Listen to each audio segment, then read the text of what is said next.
నమస్కారం. OTTV news కు స్వాగతం. రాష్ట్రంలోని ప్రజలందరి సంక్షేమం, అభివృద్ధితో పాటు ఆరోగ్య సంరక్షణ కూడా ఎన్డీఏ కూటమి లక్ష్యమని, ఆ విధంగానే కూటమి ప్రభుత్వం కృషి చేస్తుందని విజయవాడ ఎంపీ కేశినేని శివనాథ్ అన్నారు.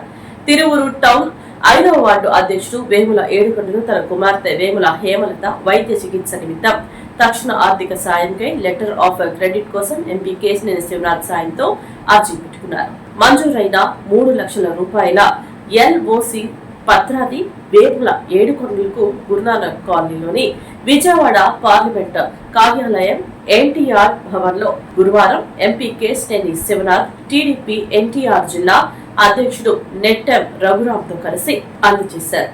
ఈ కార్యక్రమంలో ఎన్టీఆర్ జిల్లా తెలుగు యువత అధికార ప్రతినిధి మాదల హరిచరణ్, తిరువూరు పట్టణ 15వ వార్డు అధ్యక్షుడు మల్లెల శ్రీనివాసరావు, తిరువూరు తెలుగు యువత ఉపాధ్యక్షుడు షేక్ హుస్సేన్, తెలుగుదేశం నాయకులు వేముల చక్రవర్తి పాల్గొన్నారు.